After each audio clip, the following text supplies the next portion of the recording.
주님 여기 계시기에 저 거친 파도가 반석이 되고 주님 여기 계시기에 반석 위를 내가 걷습니다. 아멘. 하나님 말씀 사무엘하 15장 19절부터 28절입니다. 본문의 말씀은 다윗이 압살롬을 피해 도망가는 장면을 기록하고 있습니다. 사실은 위기의 상황이고 말할 수 없는 절망 가운데 또 배신감 가운데 있는 상황입니다.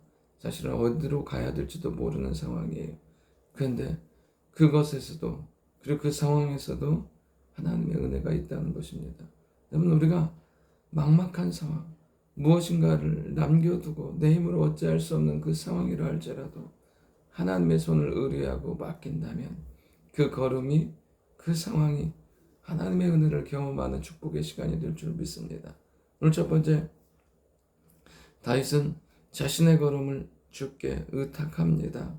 이제 가드 사람 이때가 자기와 함께 하려고 합니다. 자기와 함께 한 지도 얼마 안 됐는데 함께 하려고 하는 그에게 말합니다. 나는 정처 없이 간다. 나는 떠돌아다니게 된다.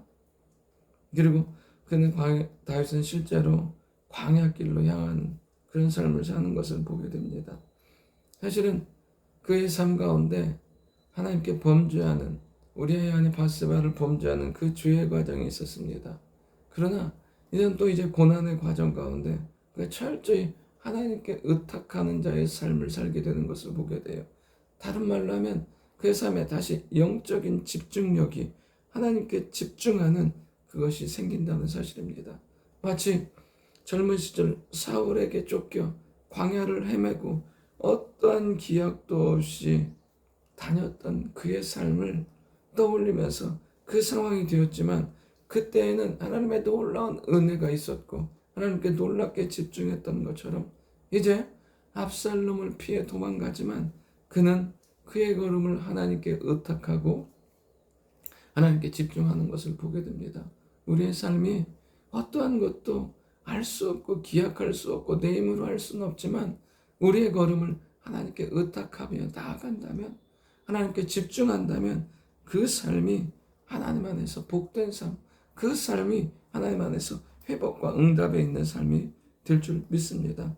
두 번째, 함께하는 사람들이 있다는 것입니다. 어제 살펴본 것처럼 그렛 사람, 블렛 사람, 가드 사람 600명, 또 오늘 보면 가드 사람 이때 그가 다윗과 함께하기를 원합니다. 심지어 이때는 나중에 보면 압살롬을 공격할 때 세 개의 부대 중 한 부대에 선봉이 되는 것을 보게 됩니다.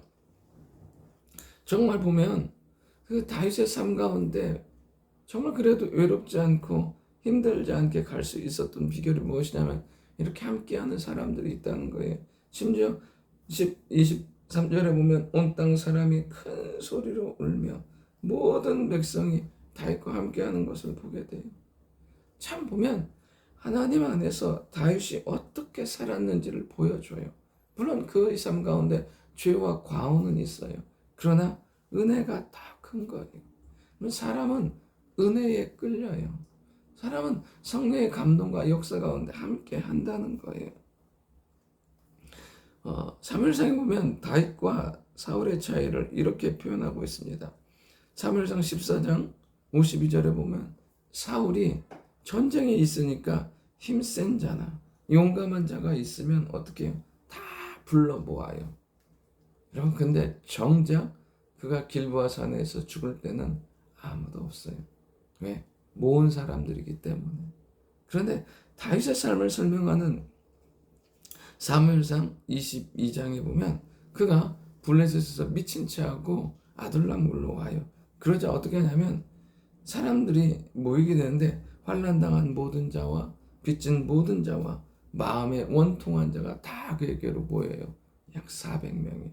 그 사람들이 다윗의 용사가 되고 다윗과 끝까지 함께하는 것을 보게 돼요. 우리 인생에서 내가 모을 수 있다고 모으는 게 아니에요. 압살롬은 거짓으로 사람들의 마음을 훔쳤고 모았어요. 결국엔 그들은 다 흩어지고 결국엔 다윗에게 돌아와요. 오늘도 우리가 믿음 안에 있으면 하나님은 이렇게 하나님의 사람들이 모이게 하시고 함께 할 수 있는 마음을 주시고 믿음의 아름다운 은혜의 공동체로 어느 곳에도 함께하게 만들어요. 결국 이들이 압살롬의 반역을 진압하고 다시 하나님의 아름다운 공동체를 세워가게 되는 것을 보게 됩니다. 오늘도 우리와 함께 하시는 하나님으로 인해서 믿음의 사람들이 함께하고 하나님의 아름다운 믿음의 역사를 이루어가는 우리가 될 수 있기를 원합니다. 세 번째, 다윗은 다시 예배가 회복되기를 기도한다는 것입니다. 24절에 보면 사독과 레위 사람들과 아비아달이 하나님의 언약궤를 메고 따르기를 원해요. 그때 다윗이 뭐라고 말하냐면 도로 메어 가라고, 내가 여호와 앞에서 은혜를 입으면 도로 나를 인도하사 내게 그 궤와 그 계신대를 보이리라. 하나님의 은혜를 구하면서 또 하나 뭐냐면 다시 예배하는 자의 삶을 기대하는 것을 보게 돼요. 언약궤가 있어야 될 것은 하나님의 처소예요. 그리고 내가 나아가는 거예요. 하나님께서 이 다윗의 삶이 하나님 안에서 회복되고 그리고 다윗의 삶이 하나님 앞에서 예배드리는 자의 삶이 되기를 원하세요. 그리고 다윗도 다시 그것을 기대하며 나아간다는 것입니다. 고난의 시간, 어려움의 시간, 하나님의 예배, 하나님 주시는 은혜가 예배가 우리의 삶을 회복시킨다는 것입니다. 어떤 환경 가운데서도 여러분 예배를 사모하고 예배를 기도하며 하나님 앞에 나아갈 때 하나님은 반드시 우리의 삶을 일으켜 주시고 회복시켜 주실 줄 믿습니다.